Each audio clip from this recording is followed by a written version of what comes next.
अस्सलामुअलैकुम नाजरीन, मैं हूँ रामीन सैयद और आप देख रहे हैं प्रोग्राम ज़ेरे बहस। नाजरीन, ईरान के खिलाफ अमेरिका और इजराइल के हमले आज 8वें रोज़ भी जारी हैं। मिसाइलों की घन गरज, ड्रोन हमलों और जवाबी कार्रवाइयों के दरमियान मिडल ईस्ट एक बड़े तूफ़ान के दरमियान दिखाई दे रहा है। ईरान मुसलसल जवाब दे रहा है और जंग का दायरा फैलने के खदशात हर गुजरते दिन के साथ बढ़ते जा रहे हैं। एक तरफ अमेरिकी सदर डोनाल्ड ट्रंप कहते हैं कि अगर ईरान गैर मशरूत सरेंडर कर दे तो हमले रुक सकते हैं, जबकि दूसरी तरफ ईरान जंग से पहले ही ये वाज़े कर चुका है कि ईरान सरेंडर का मतलब नहीं जानता, हर जारहियत का भरपूर रद्द अमल देंगे। तो सवाल ये नहीं है कि इस जंग में अब तक ईरान को जितना नुकसान हो चुका है क्या वो हथियार डालने पर राज़ी हो सकता है।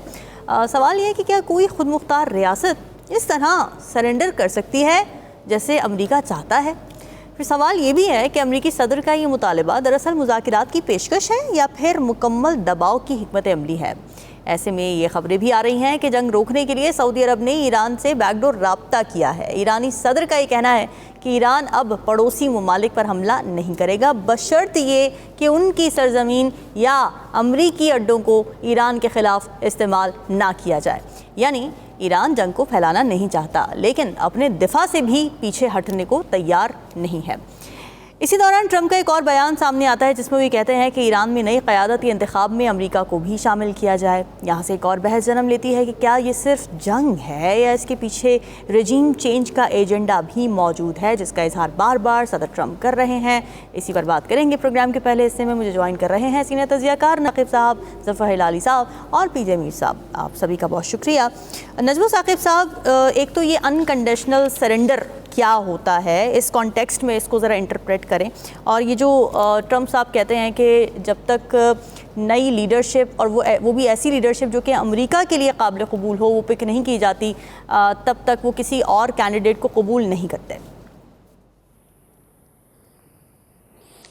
देखिए, गैर मशरूत यानी अनकंडीशनल का मतलब ये है कि वो अपना न्यूक्लियर प्रोग्राम, अपना मिसाइल प्रोग्राम और वहाँ की जो रजीम है वो चेंज कर दें। न्यूक्लियर प्रोग्राम को ज़मीन पे ला के IAEA से कहें, अमेरिका से कहें IAEA जी देख लीजिए ख़त्म, ये मिसाइल प्रोग्राम सारा ख़त्म, सारे मिसाइल तबाह कर दिए, ये देखिए जी ये पड़ा हुआ है और हमारी कोई कंडीशन नहीं है, हम किसी शर्त पे बात नहीं करते कि ये हो जाए तो फिर ये करेंगे। ये है अनकंडीशनल। ठीक है।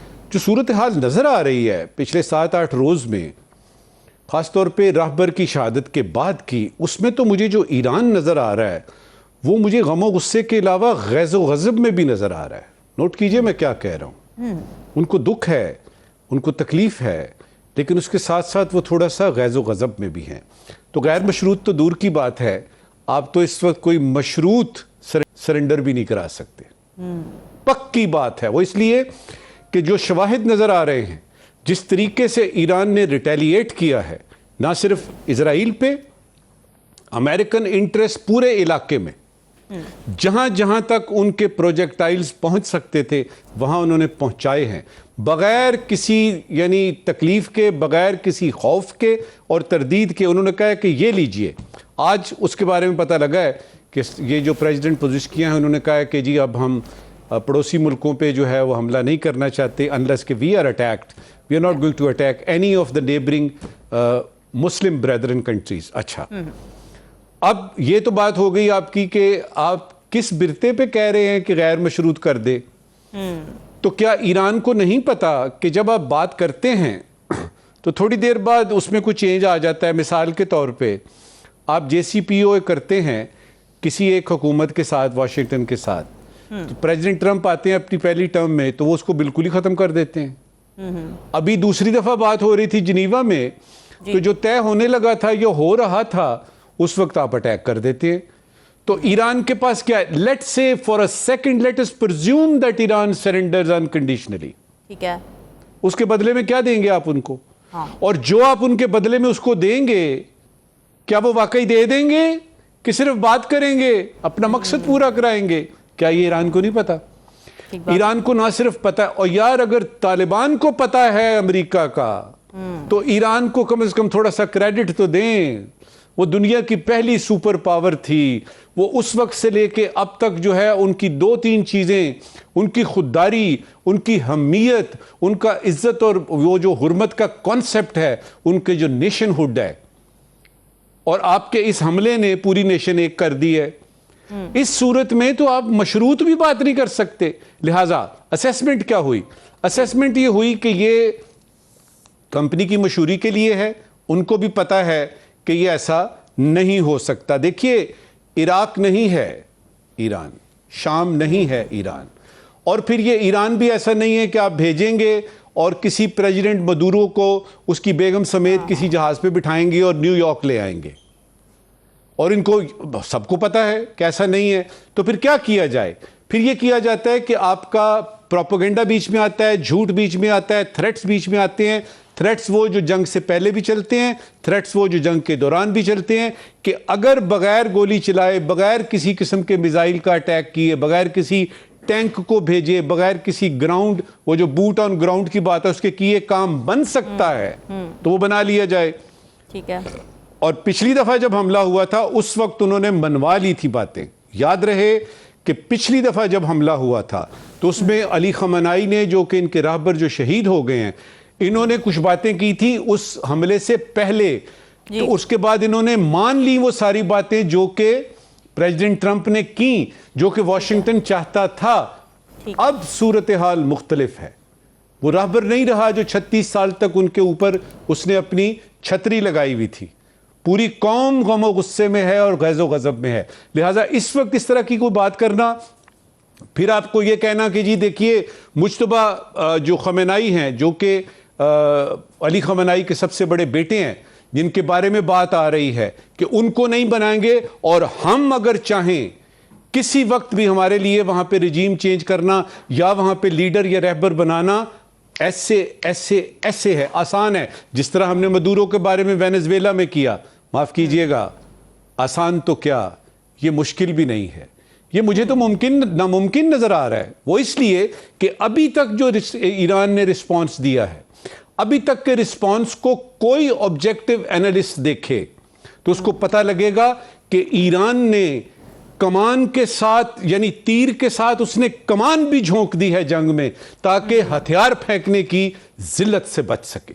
ये सूरत हाल है। इसमें आप क्या बातें कर रहे हैं? ये सारी बातें खोखली बातें हैं। मैं ये कर सकता हूं, मैं वो आप जो कर सकते थे, इजराइल के लिए भी कह रहा हूं और प्रेसिडेंट ट्रंप के लिए भी, आप जो कर सकते थे वो आपने कर लिया। इससे ज्यादा क्या करेंगे? इससे ज्यादा क्या करेंगे? यूनाइटेड नेशन को छोड़ दीजिए, सिफारतकारी को छोड़ दीजिए, क्योंकि उसको आपने दरखौर इतना ही नहीं समझा और सीधा सीधा सा अटैक किया। अब जंग है। अब इस जंग में जो तय होंगी टर्म्स एंड कंडीशंस, वो आप अकेले नहीं कर सकते। उसमें ईरान का होना जरूरी है, और ईरान इस वक्त कंप्लीटली कमिटेड है इस जंग में। मेरे फिक्रे को गौर से सुने जी, कंप्लीटली कमिटेड है इस जंग में, क्योंकि वो बहुत आगे आ चुका है जवाब देने में। और ये जो स्टेट ऑफ हुर्मुज़ का बंद करना है, ये एक जमाने में समझा जाता था अनथिंकेबल है, अनथिंकेबल है, क्योंकि इससे पूरी दुनिया 30-40% से लेके 70% तक तेल की जो आमदोरफ्त है वो इधर से होती है। वो ईरान बंद कर चुका है। ईरान खुल के अटैक कर चुका है, इजराइल पे डायरेक्टली भी और अपने नेबर्स पे भी। इस वक्त वहां पे जो मैक्सिमम नुकसान होना था उनका, वो हो चुका। उनका रहबर चला गया, दूसरे टीयर की वो जो आपकी क़यादत है वो भी चली गई। तो अगर प्रेसिडेंट ट्रंप साहब ये कह रहे हैं कि तीसरे उसकी क़यादत है, ये बात दुरुस्त है। ये बात दुरुस्त है कि तीसरे टीयर की है, लेकिन तीसरे चौथे के बाद पांचवी भी है। तो फाइनल बात ये करूंगा कि इस वक्त वॉशिंगटन या तल अवीव के हाथ में इस जंग को बंद करना नहीं है। ये जंग अब अपनी मंतकी अंजाम पे उस वक्त पहुंचेगी जब दोनों तरफ में से एक ब्लिंक करेगा, और मुझे ईरान ब्लिंक करता हुआ नजर नहीं आ रहा। बिल्कुल सही बात है। हिलाली साहब, ये जो अमेरिकन डिमांड है, मुतालबा जैसे हम कह रहे हैं कि बैनुल अक़वामी क़वानीन के, क्या ये उसके लिहाज से जस्टिफाइड है? क्या ये सिफारती रिवायात के हवाले से जस्टिफाइड है कि अनकंडीशनल सरेंडर की बात की जा रही है? Iran has nothing to lose apparently, तो वो क्यों मानेंगे इस अनकंडीशनल सरेंडर का मुतालबा? बड़ा अच्छा सवाल है। और ये ट्रंप जो है, जो थोड़ा सा दीवाना लगता है, इसको पूछना चाहिए कि ये अनकंडीशनल सरेंडर जो ये चाहते हैं, भाई क्या आप जीत रहे हैं ये जंग? क्या अमेरिका जीत रही है? I mean, ये इसका बात ही छेड़ना उस वक्त होता है कि जब अमेरिका जंग जीत रही है। मैं नहीं समझता अमेरिका जीत रही है। और अगर आप बार बार कहते रहें कि हम unconditional, then you begin to wonder कि इसका जो ज़हनी क्या हालत है, क्या है। भाई तुम नहीं जीत रहे और तुम सरेंडर, अनकंडीशनल सरेंडर ऑफर कर रहे हो। Who are you? कम से कम जीतो तो सही, कम से कम look like winning. You are not even looking like winning. तो बात सीधी सादी ये है कि gross underestimation of Iranian capabilities, number 1। ठीक है। दूसरी बात जो मैं कहता हूं, क्यों वो सरेंडर करें तुम्हें? समझो उनकी हालत बुरी थी, उन लोगों को सरेंडर करें जो 165 लड़कियों के स्कूल मार सकते हैं स्कूल में। उनको सरेंडर करें जो नर्सेस को जाके उनके लिविंग क्वार्टर्स को बॉम्ब करते हैं। ऐसे बारबेरियंस के सामने सेलेक्ट करें? नहीं, बेहतर है मौत। और वो ईरान का आप देखेंगे फैसला होगा। They will never surrender like this in लोगों को। और फिर आप ये देखिए उनकी अपनी हालत देखो यार। तेल अवीव की डिफेंस मिनिस्ट्री तो गायब ही हो गया। हैफा कुछ चल ही नहीं रहा है। एयरपोर्ट्स आर क्लोज और working on an emergency basis as good as close. Destruction जो इजराइल पे हुआ है, हम लोगों को इसलिए नहीं पता चला है कि सेंसरशिप है इस वक्त इजराइल में। 5 साल कैद है। कोई भी अगर एक पिक्चर लेके मिनिस्ट्री ऑफ डिफेंस या जिधर भी ये मिसाइल्स, ईरानियन मिसाइल्स लैंड करें और भेजें, 5 साल कैद इमीडिएटली, नो क्वेश्चंस आस्क। और ये वेस्टर्न मीडिया जो बड़ा बनता है कि भाई हम तो हर वक्त सच बोलते हैं और बोलेंगे, and we defy this and we defy that in the defence of the truth. Why don't you tell the truth? Because you have accepted the Israeli conditions. और अगर आप एक्सेप्ट नहीं करते वो कंडीशंस, आप नहीं हो सकते उधर mister CNN, mister BBC, mister sky. दूसरी बात मैं आज आपको ये कहना चाहता हूं, देखिए किस तरीके से उन्होंने एक ज़बरदस्त बयान दिया है प्रेसिडेंट ऑफ ईरान। उसने कहा कि जैसे साकिब साहब ने कहा था कि उसने कहा कि हम अभी नहीं मानते, हम नहीं मारेंगे अपने ये जो एलाइज हैं इनके गल्फ स्टेट्स पे हम बम नहीं करेंगे इसलिए कि अगर वो ना करें। बड़ा क्लेवर मूव है ये कह रहा है। और किया उन्होंने जानबूझ के, और जरूरत थी करने। बताना था ये GCC स्टेट्स पे मत समझो हम कर नहीं सकते हैं। जब उन्होंने 2-3 को बिल्कुल तबाह कर दिया, उसके बाद उन्होंने कहा हम और नहीं करेंगे। साथ साथ उन्होंने कहा I am sorry we had to demonstrate in this way, मगर वो डेमोन्स्ट्रेट इन दिस वे नहीं कहा, मगर सिर्फ सॉरी कह दिया।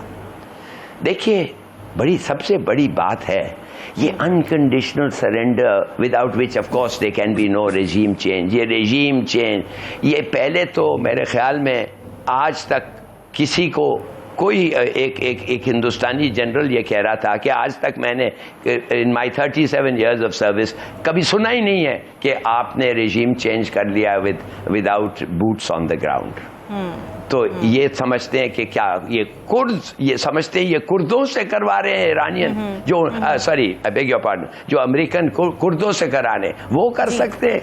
वो इट्स लाइक थिंकिंग कि ये BLA सेसेशनिस्ट पूरा बलूचिस्तान को उठा के एक मुल्क बना देंगे। It's as stupid as that. Right. तो वो नहीं हो सकता। तो ये क्यों ऐसे बात कर रहे हैं? यू नो ईरान की supply of missiles is virtually inexhaustible and it is intact in the cities where it is buried under the ground, in the provinces it is intact। एक बम उन पे नहीं गिरा है। वो हैंडल कर सकते हैं। मगर अब मैं आपको एक बात बताता हूं जो सोचना चाहिए। इजराइल पे जो मिसाइल्स गिर रहे हैं and what is happening to Israel, और जिस किस्म का उधर डिसरप्शन आ रहा है और डिस्ट्रक्शन हो रहा है, मैं तो समझता हूँ कि एक ना एक दिन, जैसे ये पहले वॉर में उन्होंने अमेरिका को जाके कहना है sorry we have had it, now we are going to have nukes, अब हम न्यूक्स इस्तेमाल करेंगे। आपको पता है कि अमेरिकन जहाज़ों इसलिए आज इंडियन पोर्ट्स में इंडिया को उन्होंने इजाजत मांगी है टू यूज देयर पोर्ट्स, किधर जाएंगे वो? India to use their ports, too far. तो मैं आपसे ये पूछना चाहता हूं, और finally let me just end by saying what a development has taken place today. पता नहीं आपको पता है कि नहीं पता है, अ रिमार्केबल डेवलपमेंट। नहीं, ठीक नहीं है, मैं बताता हूं आपको, फिर ठीक हो जाएगा। जी सर, ये जो है तरफ जाना है उधर क्विकली इसको वाइंड अप कीजिएगा। हाँ, मैं ख़त्म, मीर साहब विल एक्सक्यूज मी। मैं आपको ये बताना चाहता हूँ कि नॉर्थ कोरिया ने आज अनाउंस किया है कि we are ready to help, we are ready to help. 40 साल का कोलैबोरेशन और कोऑपरेशन उनका ईरान के साथ है। आज उन्होंने कहा है हम तैयार है ईरान को हेल्प करने के लिए। ये आपको पता है तैयार का क्या मतलब है? जी बताइए। न्यूक्स, उनके पास न्यूक्लियर वेपन्स हैं, न्यूक्लियर वेपन्स हैं। और आपसे मैं अभी बताना चाहता हूं कि चीन और रूस के इजाजत के बगैर ये कभी नहीं कर सकते थे। तो वो सवाल जो हमारे दिल में घूम रहा था ऑल द टाइम, किधर है रशिया, किधर है चाइना, आज उसका जवाब मिल गया है। North Korea has offered to give all the help Iran needs. Okay, बिल्कुल ठीक है, आपने बड़ा इंपॉर्टेंट पॉइंट यहाँ पे रेस किया है। पीजे मीर साहब, जब हम सरेंडर की बात कर रहे हैं, अनकंडीशनल सरेंडर की बात कर रहे हैं, तो कोई हाई ग्राउंड होना चाहिए, कोई मॉरल हाई ग्राउंड होना चाहिए, कोई विनिंग, अपरेंटली हमें कुछ विन नज़र आ रही है। जैसे कि हिलाली साहब ने पॉइंट आउट किया कि अमेरिका किसी भी सिचुएशन में हमें इस वक्त जीतता हुआ नज़र नहीं आ रहा कि वो ये मुतालबा कर सके अनकंडीशनल सरेंडर का। फिर क्यों किया उन्होंने और क्या होगा इसके बाद? सबसे पहले जो हिलाली साहब ने अभी बात की है कोरिया की, नॉर्थ कोरिया की, ये 2 दिन पहले इन्होंने कहा था, आज मीडिया ने इसको हाईलाइट किया है। उन्होंने पहले कह दिया था कि मुल्संग ने कि वो they will assist Iran and they will support Iran, proviso you know there is an attack somewhere on North Korea.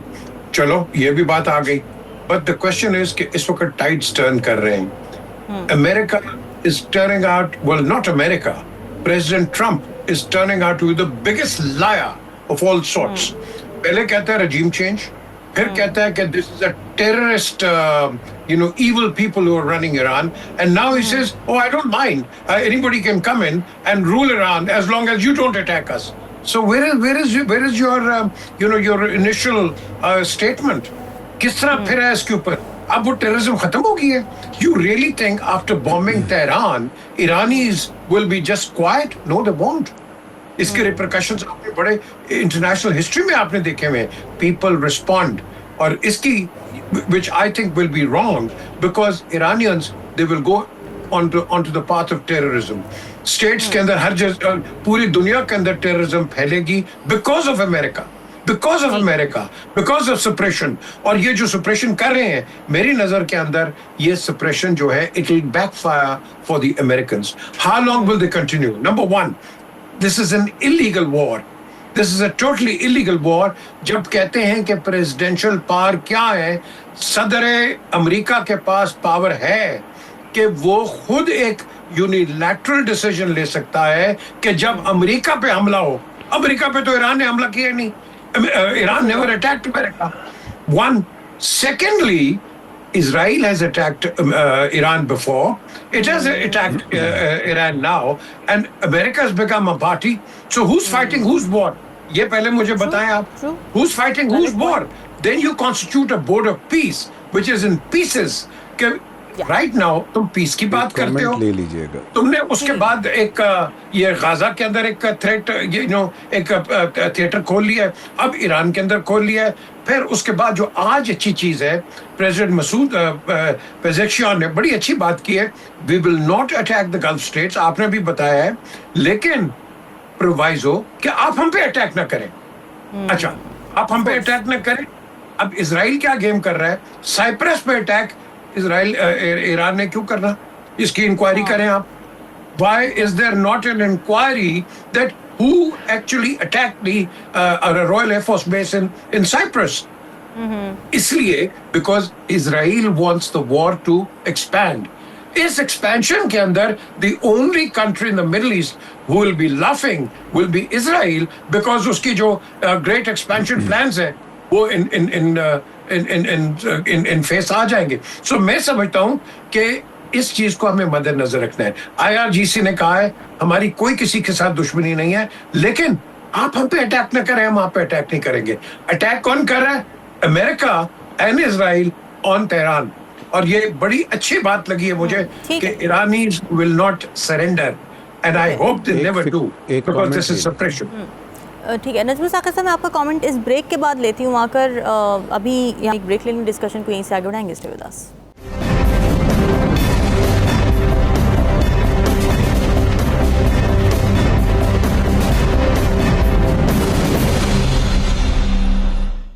Welcome back ji. Supreme leader Ayatollah Khamenei के जाने के बाद उनके साहिबजादे मुश्तबा खामनाई ईरान के अगले रहबर आला के लिए एक मजबूत उम्मीदवार बनकर सामने आए हैं. लेकिन अमरीकी सदर डोनाल्ड ट्रंप ये कहते हैं कि अली खामनाई के जानशीन के तौर पर उनके बेटे मुश्तबा खामनाई का इंतखाब उनके लिए नाकाबिल कबूल होगा. सिर्फ यही नहीं बल्कि ट्रंप ये भी चाहते हैं कि नए रहबर आला के इंतखाब में अमेरिका का किरदार होना चाहिए, बल्कि वैसे ही बिल्कुल वैसे ही जैसा कि वेनेजुएला में नए क़यादत के इंतखाब के मौके पर हुआ था. तो सवाल यह है कि अमेरिकी सदर ईरान की हुकूमत में अपना किरदार क्यों चाहते हैं. ज़मीनी हक़ाइक़ को देखें तो क्या ऐसा हो सकता है. सवाल ये भी है कि अमेरिका की ईरान में रजीम चेंज की ख्वाहिश एक हकीकत है या ख्वाब महज ख्वाब ही रह जाएगा. मैं इस पर बात करूंगी. हिलाली साहब आपकी तरफ आऊँगी, लेकिन नजमुल साकिब साहब पिछले सेगमेंट में कुछ कहना चाह रहे थे, पहले उनसे बात कर लूँ फिर मैं इस सेगमेंट को आगे बढ़ाती हूँ. जी नजमुल साकिब साहब. देखिए, नॉर्थ कोरिया की बात हुई थी कि वो उसने कहा है कि ईरान के साथ वो मिल के कोई मुकाबला करेगा. मुझे समझ नहीं आई किसका मुकाबला करेगा. अमेरिका का मुकाबला करेगा, यानी अमेरिका पे हमला उसके पास हैं, उसके पास लॉन्गेस्ट रेंज मिसाइल्स हैं, उसके पास न्यूक्लियर वॉर हेड्स भी हैं. लेकिन हम अगर देखते हैं कोरिया को, नॉर्थ कोरिया को, तो उसने साउथ कोरिया का तो नाक में दम कर रखा है. जिस तरह हमारे यहाँ लाहौर में मोहल्ला वो नहीं होता, नुमाइशी होती है, यानी मवेशियों का लगता है एक मेला है मवेशियाँ, उस तरह वो अपने मिसाइल्स दिखाता है.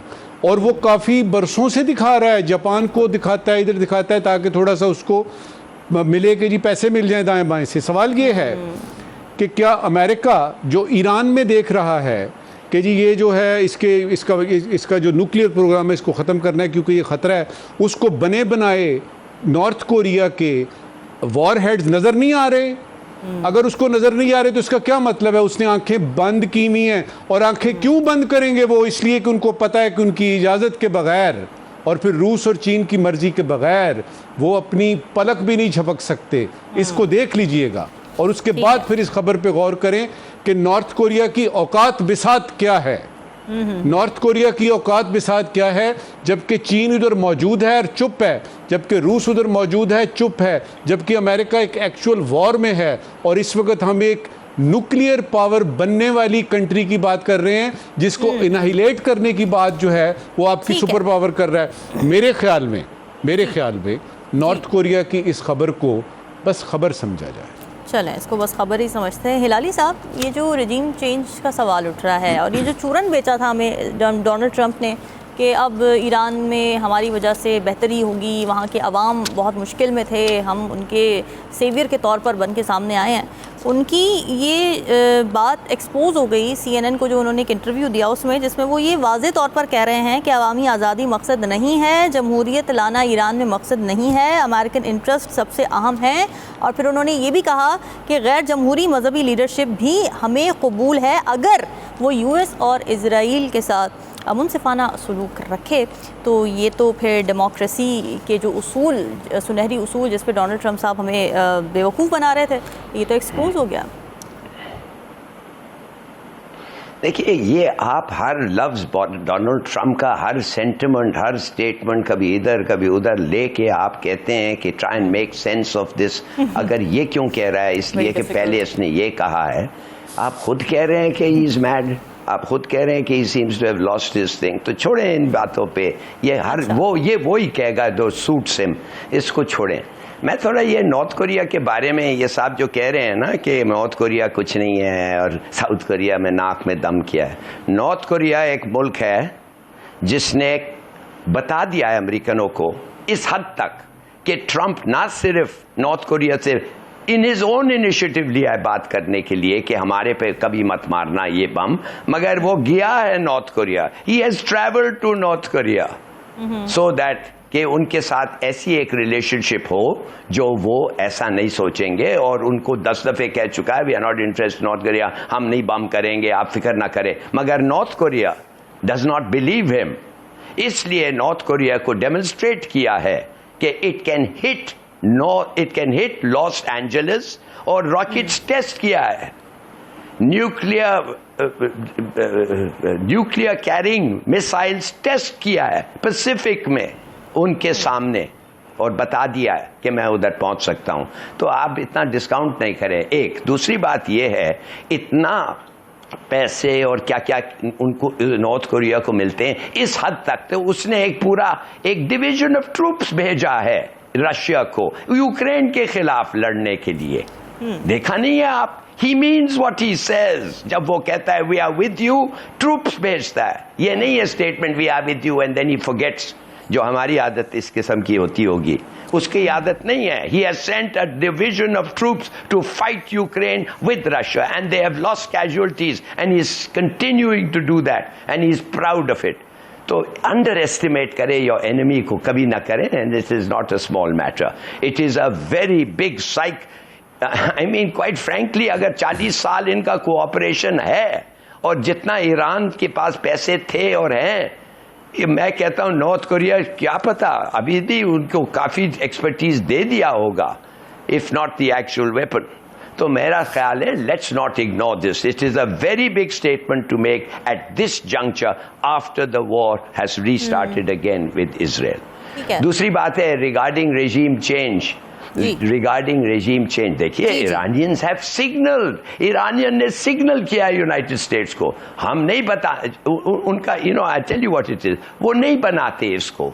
The son of Khamenei would not have become the रहबर, would not have been nominated for the रहबरशिप। अब बनेगा या नहीं we don't know, final vote नहीं हुआ है, मगर it would not have been nominated for the रहबरशिप had it not been कि उनको डिटर्मिनेशन है कि हम एक मैसेज तुम्हें ये भेजना चाहते हैं कि बाप नहीं तो बेटा, अगर बाप को तुमने मार दिया है तो अब ये बेटा उसके जगह पे आएगा, वही पॉलिसीज, मगर he will have revenge in mind. He will be the bigger enemy, so to speak. तो मेरे ख्याल में this is a very good step by the Iranians. उन्होंने कह दिया regime change, forget it. हम उसको बेटे को ला रहे हैं उसकी जगह में। तो मेरे ख्याल में this is another signal to the United States of defiance. Okay. पीजे मीर साहब, इससे पहले छुप छुपाकर और कंस्पिरेसीज होती थी कि अमेरिका रजीम चेंज करता है, लेकिन अब तो बहुत खोलकर डोनाल्ड ट्रंप खुद ये बात कर रहे हैं। और कैसे ये पॉसिबल है कि एक डेमोक्रेटिक कंट्री का लीडर ये बोले कि एक दूसरे मुल्क का लीडर मैं चूज़ करूँगा, आवाम क्या चाहती है मुझे इससे फ़र्क नहीं पड़ता? ये एक गलत फहमी है, because this man is a lunatic. He's not in his proper frame of mind. We respect America as one of the greatest democracies. लेकिन are the democracies telling us कि मैं उधर ये बनाऊंगा उधर ये बनाऊंगा? So then the American democracy is a sham democracy. So then we don't believe in that democracy because we respect American democracy, and this man in particular, this is Trump's war, not America's war, because America is divided. आपको सबको पता है कि ये unjustified war है, which has no legality. हर जगह आपको पास ये एक डिबेट आ रही है. So the question is कि अब आप मुझे बताएं इस आदमी को हम कैसे सीरियसली लें? एक मिनट एक बात करता है, दूसरे मिनट दूसरी बात करता है, और तीसरे मिनट इस आदमी का पता ही नहीं है कि ये अपने पुराने उस पर खड़ा है या नए उस पर खड़ा है. तो इसलिए ये जो किम इल संग जो बात कर रहा है, ये प्रोटेक्शन है. देखो, जो इजराइल है वो अमेरिका की प्रॉक्सी है, जो नॉर्थ कोरिया है वो रशिया उन दूसरों की प्रॉक्सी है. सो बेसिकली एक प्रॉक्सी तो चल पड़ी है, दूसरी प्रॉक्सी को आपने ट्रिगर ही करना है ना. अगर let's put it this way, north Korea इतना स्ट्रांग ना हो, why the hell would Trump go to North Korea? Why? क्या वो इतना वो वो ऐसा है कि इनको हवा पड़ा हुआ है. Nobody wants a war, least of all Pakistan. We don't want a war. ये हिलाली साहब बैठे हैं ना, इनसे पूछे, इनके वालिद ने एक डील ब्रोकर कराई थी इसकी, हेनरी किसिंजर की, टू चाइना. किस लिए? पीस के लिए. किसके लिए? पीस के लिए. We are a peace loving country. We don't want war. हमारे रिश्ते जो हैं अमेरिका के साथ, देखो, we are on good diplomatic terms, हर चीज. But if you come for us, we go for you. That is our policy. Otherwise we are all neutral. Simple. So what happens next is wait and watch. बिल्कुल ठीक है नाज़रीन, discussion का सिलसिला जारी है. वापस आएंगे एक ब्रेक के बाद. स्टे विद अस.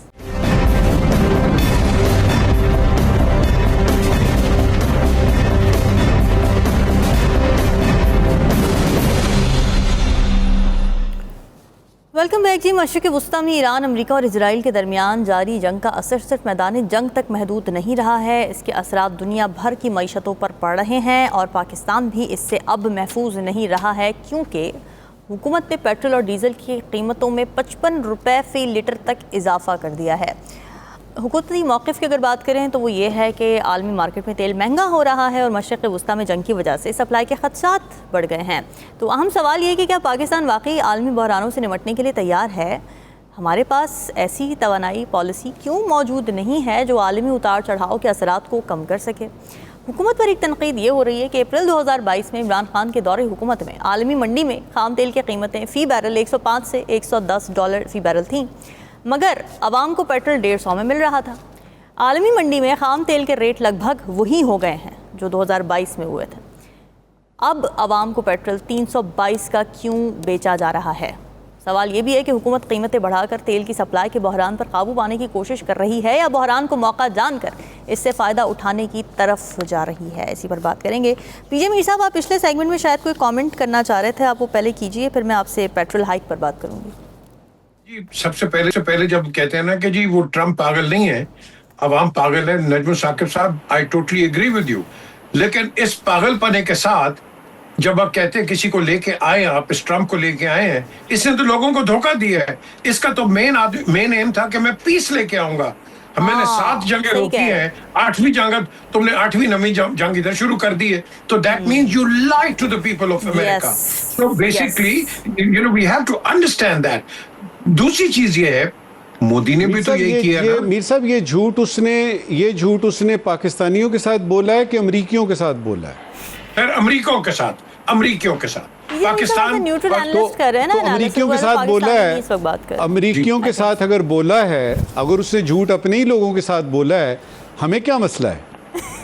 हमें सर, हम अफेक्टीज हैं, हम उसके इफेक्ट हो जाते हैं. उसके जो कारनामे हैं वो हमारे इस खित्ते के अंदर आए कि नहीं? ईरान देखें आप. सर किस तरह करें? ये देखें ना. आप समझते हैं कि we take America by the horn? No, we can't. Simple as that. We know our limits and we will work diplomatically. ठीक है मीर साहब, मैं आगे बढ़ूं. मैं जी, जो पेट्रोल की बात, पेट्रोल की जो सर वही जो मैंने बात, इमरान खान के दौर में इतना ही हुआ कि $105 पर चला गया था और उस वक्त सिर्फ 149 रुपीज़ का बिल मिल रहा था पाकिस्तान में. लेकिन इस वक्त जब $106 का हुआ तो 321 रुपये, डबल हो गया है, जबकि इंटरनेशनल प्राइसेस उतनी नहीं बढ़ी. रामीन देखें, ये हम बड़ा कंपेयर करते हैं. इमरान खान के ऊपर ये हुआ, फिर नवाज शरीफ के ऊपर ये हुआ, फिर भुट्टो के ऊपर. देखो, रेट ऑफ इन्फ्लेशन को देखते रहो. उस वक्त रुपया कितने का था, आज रुपया कितने का है. आपने इंटरनेशनल प्राइसेस को देखना पड़ता है. ये नहीं कि जी 105, ओ भाई 105 था उस वक्त, आपकी कंडीशंस वो थी. अब वो कंडीशंस नहीं है, कंडीशंस चेंज हो गई, डिप्रिसिएशन हुई है इस वक्त, इस वजह से ऐसा. बिल्कुल. सो मैं आपको आज अपनी लेटेस्ट खबर देता हूँ. बर्तानिया के अंदर उन्होंने कहा है कि खाना पीने के अशाएं जो है बचानी शुरू कर दो, बिकॉज हमें नहीं पता कि ये वॉर कितनी आगे जाएगी. तो अगर पाकिस्तान हुकूमत ये कर रही है, वो कोई खुशी से नहीं करती है. उसने मुल्क भी चलाना है हुकूमत ने, और उसने साथ साथ जो सबसे बड़ी चीज है उसने देखना है कि लोगों की फलाह और बहबूद कहाँ है. तो वो कहाँ से आएगी? टैक्सेस से आएगी. टैक्स कहाँ लग रहे हैं? पेट्रोल पे लग रहे हैं। तो देखो पूरी दुनिया में लगते हैं। हमारा बिकॉज रुपया वीक है, हमें दर्द होता है, तकलीफ होती है, लेकिन we have to go by the international standards. That is as simple as that. अगर हम रोना शुरू कर दें, हुकूमत पर तनकीद कर दें, कोई भी हुकूमत आपको पसंद हो या ना हो, ये कभी वो काम नहीं करेगी जो कि लोगों की ख्वाहिशात के खिलाफ काम करे। तो मेरी नजर के अंदर हमें थोड़ा सा पेशेंस दिखाना है और अपना एक यूनिटी दिखानी है, जो कि अनफॉर्चुनेटली हमारे अंदर इस वक्त यूनिटी नजर नहीं आ रही। इसको आना चाहिए and we have to stand as a nation to combat all kinds of problems. आपके पास दहशतगर्दी है अफगानिस्तान की, ये ट्रंप इधर क्यों नहीं बोलता भाई? पाकिस्तान की आर्मी लड़ती है, तो तुम क्यों नहीं इतने चमचे अब हमें सपोर्ट करते? Have you given any statements on that? Iran पे तुम देते हो, पाकिस्तान पे क्यों नहीं तुम देते हो? Yes, we will support Pakistan. ये इस्तेमाली लोग हैं, इन पर ट्रस्ट ना करो। हम खुद मुख्तार हैं, हमारी फौज भी खुद मुख्तार है, हमारी गवर्नमेंट भी खुद। सिंपल। ठीक है। अच्छा नजमुल साकिब साहब, प्रॉब्लम ये है कि हुकूमत जब भी इस तरह का फैसला करती है, पेट्रोल बढ़ जाता है, जैसे अवामी बेनिफिट के ख़िलाफ़ एक बात हो रही होती है ना, तो उसको पोलिटिसाइज़ किया जाता है। हर हुकूमत ये कहती है कि जी आप हमारी मजबूरी समझें, लेकिन अपोजिशन ये कहती है कि जी जिस हुकूमत में पेट्रोल बढ़ जाए उस हुकूमत का वज़ीर आज़म जो है उसको रेजिग्नेशन दे देना चाहिए, वो वज़ीर आज़म चोर है। तो इस वक्त जो मजबूरी नज़र आ रही है गवर्नमेंट की, आप समझते हैं ये जेन्युइन है या इस पर पोलिटिसाइजेशन अगर हो तो गलत होगी? पहली बात कि किसी पिछली रजीम को पाकिस्तान में इस वक्त की रजीम से मुकाबला करना अजीब सी बात है। अच्छा, फेयर नहीं है। अब देखिए ना, अयूब खान 4 आने कीमत बढ़ी थी चीनी की, तो उसको जाना पड़ गया था। करें इसको अप्लाई आज के ज़माने में। उस वक्त कोविड था, इस वक्त बाकायदा जंग है, स्टेट ऑफ हुर्मुज़ बंद हो गई है। तो पहले तो इन बेसिक सवालों पे देख लें। सर तब तो असल चीज़ मुझे नज़र आई ना, मुझे पता है अवाम ऑयल सप्लाई मुतासर हुई थी 2022 में। नहीं, ये वाली जंग मिडल ईस्ट की जंग जो है, जहाँ तक तेल का ताल्लुक है, ये स्टेट ऑफ हुर्मुज़ की बात है। इसमें ना सिर्फ ये कि अभी बढ़ी हैं कीमतें, अभी तो कीमतें बढ़नी हैं, अभी तो कीमतें बढ़नी हैं, उसके लिए तैयारी करें। देखें, अवाम दुहाई दे रही है क्योंकि पेट्रोल बढ़ेगा तो बाकी जो यानी खुरोनोश की चीज़ें हैं वो आपकी बढ़ेंगी, और हर चीज़ में आपको नज़र आएगा। एयर फेयर तो बाद की बात है ना, आम आवाम तो नहीं यानी जहाज़ों के सफ़र करती, लेकिन उसको वो यानी बसों और वैगनों में तो सफ़र करती है ना। तो ज़िंदगी अजीरन होगी, अभी और भी होगी। सवाल ये है कि आज पीपल्स पार्टी ने एक बयान दिया है जी, उन्होंने ये कहा है मैं पढ़ता हूँ जी, हम ये इजाफा मुस्तरद करते हैं। मुझे ये बता दीजिएगा, आप कोलिशन में हैं, आप ये कह रहे हैं मुस्तरद करते हैं, इसका मतलब क्या है? सही बात है। क्या ये वाकई हमारी आलम वो आ गया कि हमने सिर्फ सियासी बयान देने हैं कि इस हुकूमत के हम साथ नहीं हैं? अपोजिशन की तरफ से आए तो बात बनती है, अपोजिशन तो कुछ भी कह सकती है। आप तो हमायती हैं, आप तो एलाय हैं, आप तो कोलिशन पार्टनर हैं। आप अगर ये कह रहे हैं कि जी हम इसको मुस्तरद करते हैं, अच्छा इसके बाद आगे चलते हैं, करके दिखाएं, कुछ कोई बात तो करें, इसके बाद कोई एक्शन तो सामने आए। आपके पास इतनी आईनी पोस्टें हैं, प्रेसिडेंट से लेके और यानी आ जाएं आप यानी नीचे तक, कुछ बताएं तो सही कि ये मुस्तरद करते हैं तो उसके बाद करना क्या है। लिहाजा मुझे यहाँ डुप्लिसिटी नजर आ रही है कि आप हुकूमत के खिलाफ हैं कि उनके साथ हैं, और अगर आप हुकूमत के साथ कोलिशन पार्टनर हैं तो उनका पहले आर्ग्यूमेंट तो समझ लें और उनका साथ दें, उस आर्ग्यूमेंट को मानें। यहाँ पे ये हो रहा है कि कोलिशन पार्टनर ये कर रहा है। देखें, कंपेयर ना करें, क्योंकि कंपैरिजन से जो है ना कन्फ्यूजन पैदा होती है। सवाल ये है, सिर्फ एक चीज़ पे मुंतज होती है बात कि हुकूमत ने अगर फैसला किया है तेल की कीमतें 55, ये जो पेट्रोल और डीजल 55 रुपए बढ़ाने का, क्या ये दयानतदारी पे मबनी है कि नहीं है? क्योंकि दूसरी तरफ हम देख रहे हैं, इंडिया में कोई फर्क नहीं पड़ा, जापान में कोई फर्क नहीं पड़ा, चाइना में कोई फर्क नहीं पड़ा, हम पे क्यों फर्क पड़ रहा है? और अगर दयानतदारी पे है तो मुझे कबूल है, क्योंकि मुझे पता है कि जब इस तरह की जंग हो, इलाके में जंग हो, तो सबसे पहले तेल और इस तरह की चीज़ें, डीजल और पेट्रोल वगैरह पे बात आती है। बस ये बात हुकूमत ने बतानी है अपने अवाम को, ये बात बतानी है कि ये जो हमने फैसला किया है ये दयानतदारी पे मबनी है। इसका अवाम को यकीन आ गया वो किसी भी मुश्किल को सह लेंगे। ठीक है रामीन एक चीज, जस्ट 10 सेकेंड्स, Yeah. जो मुझे नजमुल साकिब साहब ने बात की है, इस बात के अंदर इनको समझ आ जानी चाहिए लोगों को कि वेयर इज योर नेशनलिज्म। देखो, जो गवर्नमेंट ने इकदाम लिए हैं कि हम प्राइस कंट्रोल करेंगे, होर्डिंग नहीं करने देंगे, ऑपोजिशन को या इनके जो अलायंस पार्टनर्स हैं, इनको गवर्नमेंट को सपोर्ट करना है कि भाई खुदा के लिए प्राइसेस को कंट्रोल कर लो, इंस्टेड के तुम तनकीद पे लगे हो। This is not the way forward. मुझे दीजिए इजाजत, अल्लाह हाफिज।